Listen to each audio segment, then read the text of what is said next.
Broadcasting live from the Business RadioX studio, it's time for the GNFCC 400 Insider. Connect, build, and grow with the Greater North Fulton Chamber of Commerce. Hello and welcome to the GNFCC 400 Insider, the monthly radio show and podcast presented by the Greater North Fulton Chamber. I'm Kali Boatright, President and CEO of the Chamber. And today we are discussing the 2022 North Fulton Economic Outlook with our guest, Ian Wyatt. Ian is the principal economist with the Metro Atlanta Chamber. Ian, welcome. Thank you. Thank you for having me. Absolutely. I think we would be best started with hearing a little bit about your background and what led you to your position with our friends over at MAC at the Metro Atlanta Chamber. Happy to. So I actually joined from Bank of America, where I spent a decade in commercial lending. So it's kind of funny. Now I'm obviously in an incredibly public role in banking. There's normally private side and public side. So I was behind that Chinese wall. I would often talk to 1,000 people there, but I was not allowed to talk to clients. But I worked in strategy and analytics, did a lot of competitive intelligence, ran an industry risk team for a while. And Bank of America, if you don't realize it, has about a $400 billion commercial loan book. So it's the largest commercial lender out there lending to companies. That's what commercial lending means. Basically, it's just you're lending to companies, not people. And so I got to know a lot of our clients, a lot of their issues, and I had a pretty deep understanding of how do companies think about stuff. Prior to that, actually, I worked at the Bureau of Labor Statistics, which normally sounds very boring, but all of a sudden now with the unemployment rate really low, we're hearing all these obscure surveys in terms like labor force participation rate, JOLT survey. And all of a sudden people are interested in a topic that most people find boring a lot of the time. So that was where I started my career. And I also, while I was there, I picked up a master's degree in economics. So I have a master's from Johns Hopkins. So did I just hear you say that you were a nerd for a while and now you're really cool because everybody's catching on? Is that kind of what we're saying here? I'm a stealth nerd. I'm like, underneath my outfit, it's like a Superman but nerd costume. I like it. That's fabulous. Well, I think that's great for what we're talking about. Most people, if they hear about what's going on with an economic outlook, get set for, kind of being lulled to sleep over the next 30 minutes. But one thing I know about you is you've actually got game, right? You've got some jokes. So I think this is going to be lots of fun. I want to start just looking at sort of an overview. We've had a crazy 2 years. We've had COVID and then inflation and all the other things that came along with that. So I was going to ask you to kind of just give us a broad overview from a macroeconomic forecast for 2022 in North Fulton. I think, first of all, just level set here, Atlanta's in an incredibly good position right now. We are really outperforming the nation's economy we have over the last couple of years. I think part of this seems like we're in this moment where all these tech companies want to locate here. We're getting a lot of tech companies here, professional services, a whole range of companies. And it seems like, hey, this is luck. This is just sort of, whoa, we're having our moment. And to a certain extent, there's a little bit of truth in that. But a whole lot of it is very intentional. It's things like developing Georgia Tech, developing Midtown, working at Kennesaw State, really improving a lot and moving up in the rankings. And companies are seeing this. They're seeing the assets that Atlanta has and being attracted to it. So I'd first of all say that Atlanta's outperforming the country. I think realistically for the country, GDP growth is probably going to slow a little bit this year. It's not, we're more in a rebound stage. We're really at an unsustainable growth rate or just, getting too hot. We're running our engine too hot. We have to cool it off a little bit, but hopefully not too much. That's always the balancing act the Fed does. I think 3 to 4% growth is probably a realistic estimate for this year. And Atlanta will outpace that by a little bit just because fundamentally we are growing a little faster than country is. We're a little younger. We have some good demographics in our favor as well. Right now, though, challenges I see is, the labor market. Yeah. Everyone's having all those resignations out there. No, don't say it. The great resignation. Yes. It is definitely true. It's a thing. We are dealing with it at MAC just as much as we are hearing it from every company in the Atlanta region. And, it's not unique to Atlanta by any means. So it's a challenge. I think there's a couple other issues we'll touch on as we go on too that I think are going to be challenges going forward we need to think about. Absolutely. You mentioned Atlanta and, of course, the colleges. And I think that's also lending itself to another thing that was a focus over the last couple of years with DEI, right? Mm-hmm. And so obviously the Atlanta market having some great HBCUs and certainly a great diverse population in the city, I think has lended itself to some of those companies looking at us and giving us maybe a second look. So I think that's actually weighing in our favor as well. Oh, definitely. We are definitely hearing that from companies. I mean, you look at some of that data, we have some of the most diverse tech talent pool of anywhere. And in terms of not just, we have Asian and white people in our tech pool. That's often a proxy for diversity. But no, we have a large African-American tech population. And I think not only do we have those HBCUs, but some of these local colleges, the bigger state universities like Georgia State, here's a crazy stat. The most African-American graduates of any school in the country that isn't a for-profit. Really? Yeah.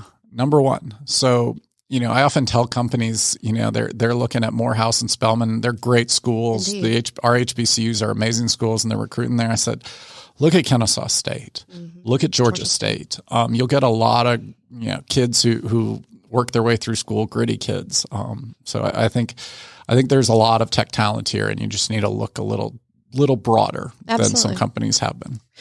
Well, okay. So in the middle of everything that's been going on, you've got your good, all the things that have happened, during this time.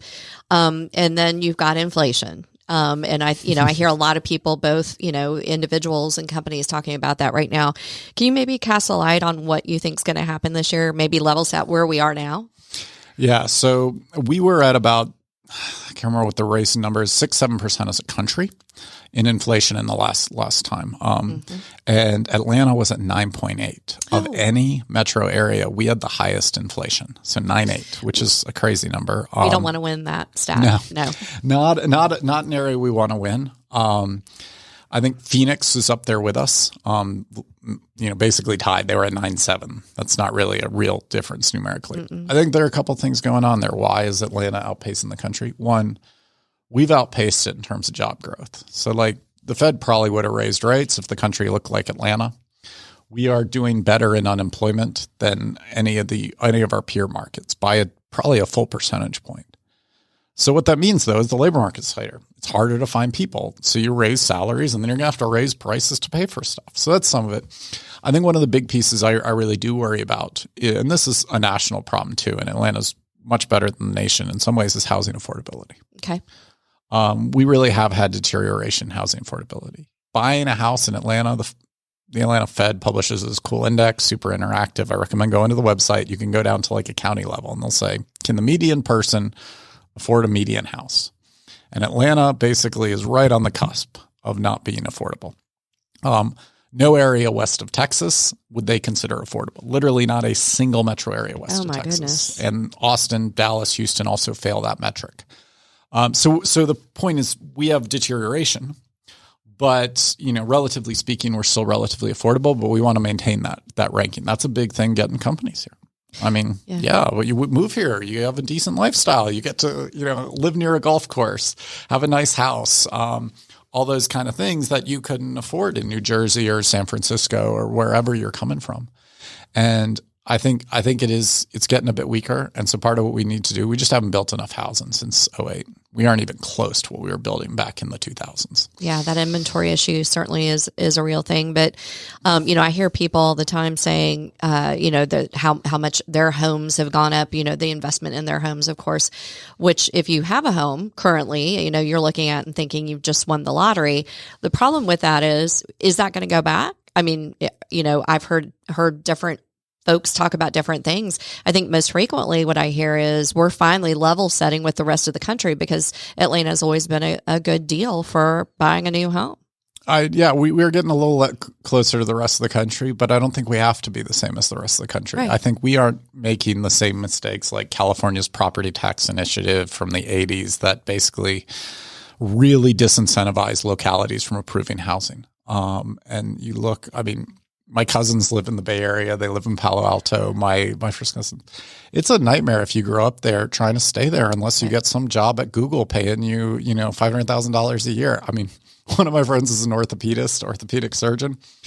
One of his friends, also an orthopedic surgeon, left the Bay Area because he said he felt poor or middle class. He said he was middle class, and he's like, making $500,000 a year. Because that's what it takes to live there, right? And it's ridiculous, yeah. And so we don't want to become that. And so I think we don't have to, and we can make a choice to build more. We have the space. I think we can make a change on that. Sure, yeah. Well, and you mentioned as part of the conversation about inflation, our unemployment rate. So let's go there, because I think that is one that we're winning, which sounds good, but comes with its own set of problems. So we know our unemployment rate is lower than it's ever been. In Atlanta, is better than the country. So maybe tell us a little bit about today's labor market and what you're seeing. Couple things. I think, first of all, yes, we haven't, this is not really precedent. There's no precedent for Atlanta being this much lower than the country before. I mean, our labor force is a little younger, and a couple other demographic things. Typically, older labor forces have lower unemployment rates because people don't switch jobs as much. They don't quit. You know, you're 20, you don't have responsibilities. You can say, forget this job. I'm quitting. I don't know. And, you know, if you're living with your parents, you don't have rent to pay. No big deal. All of a sudden, you're 45 and have 2 kids and a mortgage. It's a little different story.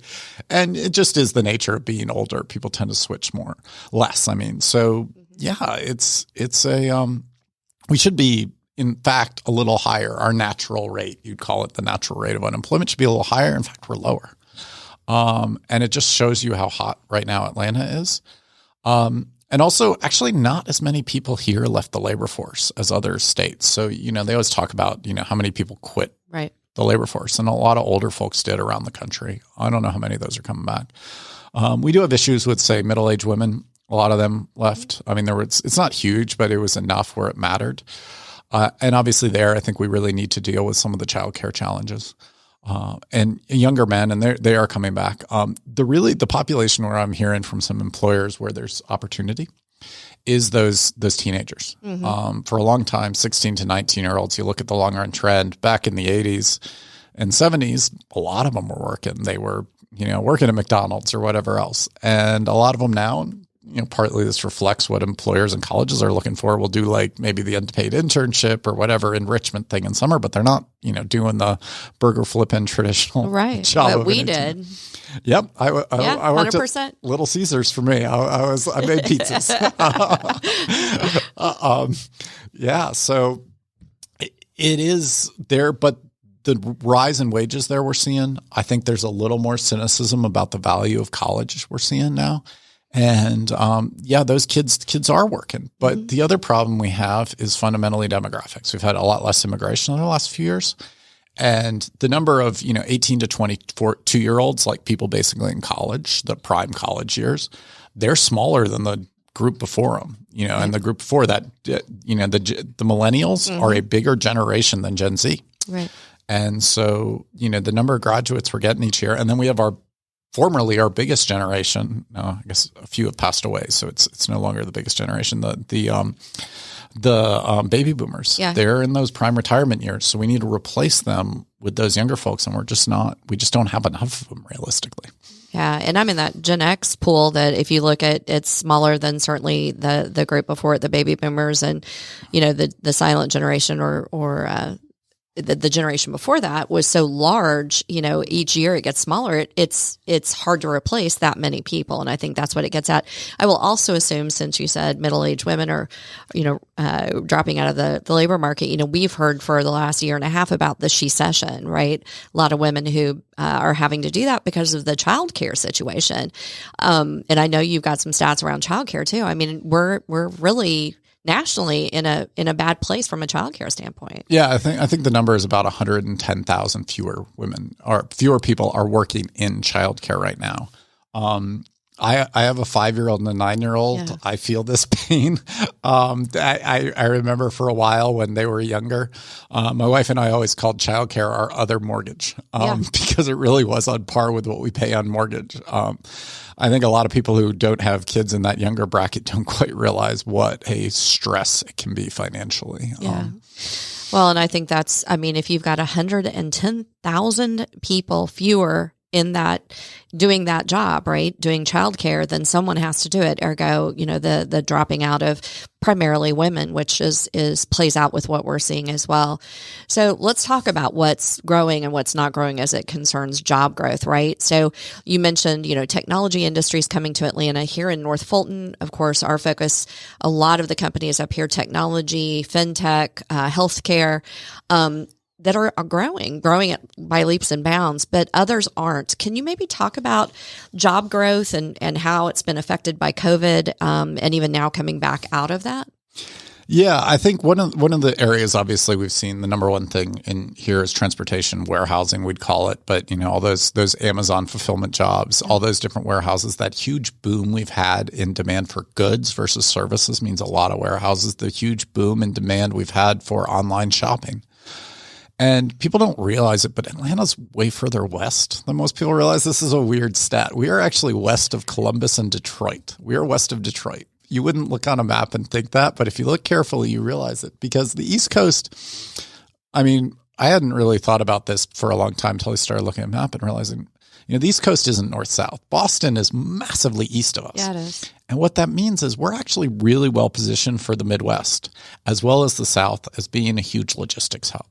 And these are huge employers. This is a lot of jobs. We think a tech company opens up an office and 200 jobs is a good thing. Amazon opens in a warehouse and you're talking thousands of jobs.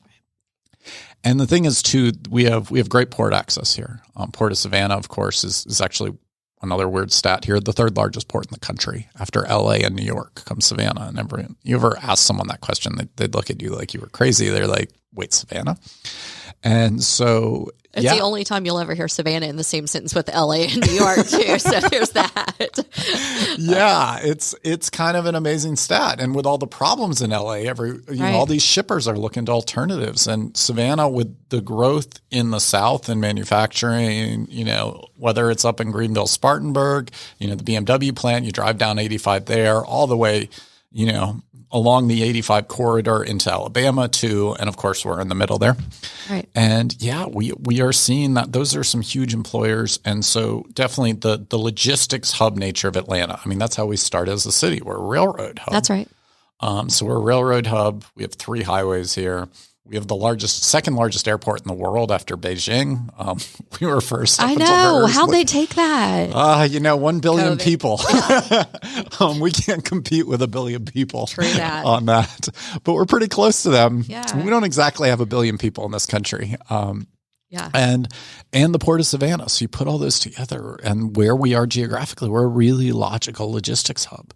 And so, yeah, that's a lot of jobs. But the problem is for manufacturers right now, they aren't having a demand problem. They're having a labor supply problem. And so, you look at someone working in manufacturing, driving trucks, forklifts around a plant, that's basically the same thing you do in a warehouse. And so a lot of these manufacturers are struggling to fill the jobs because there's been such strong growth in that warehousing space. And so they need more labor, basically. I think another space we're not seeing back yet. We are definitely behind the country in terms of the hotel recovery, because our hotel market's much more, conventions and business travel. And those are well behind. I think we did have the huge merchandising mart downtown. Yeah. A couple of weeks ago. And I think their attendance was somewhere in the order of 50,000-60,000 they got. Don't quote me on that. I'd have to double check that stat, but that was down from normal, but it was still a very strong attendance. So hopefully we're seeing that this year really coming back as people kind of just, accept the reality that this isn't going away. Right. Right. And try to stay safe while we're having things like Omicron coming around. We talked, of course, about the housing market here in North Fulton. As you mentioned, we know there are fewer homes available. So, goodness, what is the solution in 2022? We know that housing prices then will continue to go up because there are fewer houses available, correct? I guess, has it hit its peak? I don't think we've hit peak yet. I think there's probably, first of all, right now in terms of inflation's running the order of 6-7% right now. I think that's going to slow down a bit next year because we're losing some of the durable goods piece, but the trend, though, both labor is going to stay tight. That'll drive wage inflation, and housing, I think, will drive some inflation there. But we are we are seeing a lot of issues in terms of supply where if you think about it, it's kind of a weird mental model, but I think it's kind of cool to think about, okay, if you're some town like in Silicon Valley, this is kind of a good example, and you're a 100,000 person town or city out there, you probably have, 70, 60 houses on the market there at any one time. If you're Atlanta, Dallas, traditionally, these kind of markets, you probably have close to 500 to 1,000 houses. And so what that means is, okay, you say, okay, there's like 10 times as many houses available. What does that mean? Well, it means like maybe you have buyers typically for 500 or 1,000 houses. You have about that many buyers. So you need like the typical buyer to be able to afford a house there. If you have a really tight supply, you just need those top 10, 20% of buyers to afford a house. It's not like the average person sort of gets priced out. And so you can have a run up in prices, and affordability for those top 10, 20% is they can afford it a bit more. The other thing with the 6% inflation, what that means is you borrow money at 3%, you have 6% inflation, you're basically getting a 3% return on that money. You're getting that difference. Like, traditional bank lending is basically inflation plus some sort of margin. And instead now from a real terms, you'd say inflation adjusted terms, essentially the bank's paying you to borrow money. And until that, you heard it here, folks. Yeah, I can't. I'm a banker. I'm a former banker. I still think in those terms, and it's kind of crazy. So, I think affordability is still okay on a monthly basis, but it's getting worse. It's particularly getting worse around here at the lower end of the housing market. So whether it's apartments and renting, or it's people buying, and definitely depending on where you are in income demographics and the type of housing you're looking at, that gap, what it costs to rent a low end apartment versus what it costs to rent a high end apartment is narrowed a lot. And so for people at the lower end of the housing market, it's getting a lot tougher. It's interesting. I spoke to one of our realtors yesterday, and she's talking about how much harder her job is with folks who are entering the job market. So these are first-time home buyers in many cases, but everybody's got that dream, right? You want to own your own home. It's what the American dream is built on, and unfortunately, with very few homes in that area or in that price range, then the sprawl continues, right? So here we are in North Fulton and Alpharetta, and so to get a house in the 400,000s, we're talking about having to go to Dawsonville or way out to Woodstock. And so it is, that's a concern, right? So now we're back to, as people go back to work, traffic and the things that, you and I as chambers focus on and try to avoid. So it's an interesting sort of cycle. Yes, it's a good problem, and at the same time causes some real serious issues as well. Yeah. There is kind of this reality that the further you go out, the more you go in exurbs, the average miles people drive just goes up almost exponentially. And so what that means is the cost to government of building those roads keeps going up almost exponentially as well. And so in some ways, yeah, we need to think about density.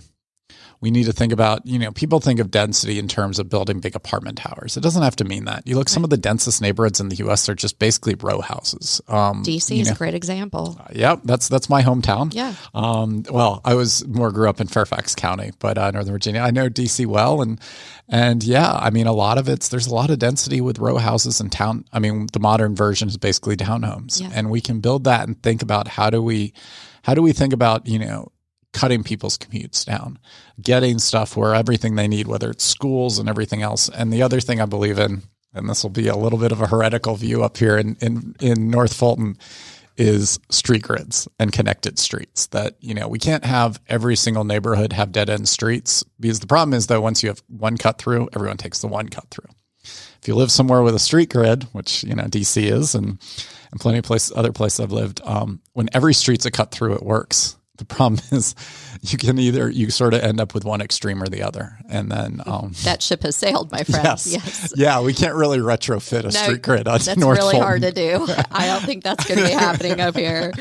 Speaking specifically about North Fulton, of course, we know and are proud of the fact that we're one of the most economically sound areas really in the state. So maybe a view of North Fulton, the 6 cities of North Fulton, and how we compare to the rest of Georgia or the rest of the country from that economic outlook. Yeah, I think certainly, tech is having its moment and does not seem to have really faded yet in terms of hiring. So certainly, that's North Fulton professional services in general, across the board. And obviously that's a big part of what happens up here is definitely having a good moment in terms of growth nationwide. It's more the reallocation of labor where we're seeing big shifts is more in the kind of blue collar manufacturing, warehousing kind of stuff, fast food, restaurants. That's where we're seeing real shifts. Now, North Fulton is definitely well positioned. I think we certainly have heard, though, when we've talked to employers around here is, they're a little concerned, like their employees look to move here. One employer I can think of in particular moved their headquarters here not too long ago. And their employees said, wait, I thought Atlanta was really cheap. Right. And they said, what I'm seeing anywhere close to here is not so cheap. I said, well, Atlanta's I was like, it's the best high schools in the state. North Fulton has the best high schools in the state. That's right. But you do pay for that. Yeah. And that's exactly why, we're the highest education in the state, and so you look at that and recognize what's created sort of that perfect storm up here, and the cost of living certainly is part of that. I still wouldn't choose anywhere else to live, so that's okay. Well, I want to open it up to you. We've talked about a number of things, of course, but other significant drivers that you think are going to affect the economy in 2022. I think a couple things. One, I think we've gotten used to cheap natural gas. I think realistically we aren't going back to that. Cheap natural gas is north of $4 for a million BTUs. We were down around 2 before. That's what we gotten used to. That was really funded by a fracking boom.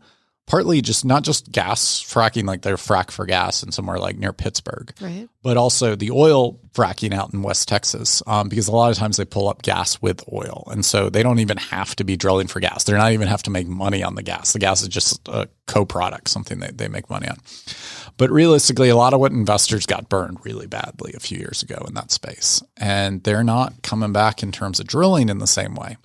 And the other thing we've done as a country is we've really increased our demand for gas massively. One, we've shifted our power grid. This has been part of the greening of the U.S. power grid. Right. Is, we've gotten rid of a lot of coal. That's great. Certainly, there's plenty of externalities that come with coal, even excluding the whole global warming thing. It's mercury and soot and all sorts of other nasty pollutants. And so it's great from an environmental standpoint. And gas plays well with wind and solar because essentially gas is easy to turn on and off. So when the wind doesn't blow, you turn on the gas plant. It's a great backup plan. But we've also decided we're going to make a lot more chemicals in the U.S. That's been great. But that uses a lot of gas. And we went from a natural gas importer to the largest gas exporter in 5 years. And that's kind of a crazy thing because you realize each of those gas exporting plants we built is north of $1 billion. They are utterly massive facilities. And there's strong demand globally for gas. But the problem is all of a sudden now, there's very strong demand globally. U.S. gas prices are still cheap compared to the rest of the country. But it also, for everyone, it isn't just your home heating bill, by the way. Right. It is your power bill. That's really what you're talking about. It is what it costs you to have chemicals and make plastics that go into everything you think of. So you think of gas price and it seems like, oh, that doesn't really affect me. I mean, okay, it's $10 extra on my power bill in winter. No big deal. No, it's actually all sorts of other things you use every single day that you just don't realize it's gas. It's fertilizer. Mm-hmm. Here's a problem. So we are, but we're still relatively affordable there, but it also means we have this huge increase in demand and the drillers just got burned pretty badly. So they're a lot more hesitant to go back. And so, yeah, we're in a point where I don't think cheap natural gas is coming back. But I do think there's a good thing coming is the electric car revolution is starting to really take off. Absolutely. We see a lot of that up here. Yeah. I mean, we're at roughly 4% of sales recently. I believe we're electric cars and there's this idea in technology. It's called the S curve. Google it. It's kind of fascinating. And we're in this really fast adoption phase. So it starts slow, and then it takes off.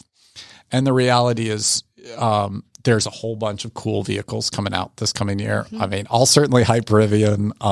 Mac was involved in trying to getting Rivian to come to Georgia.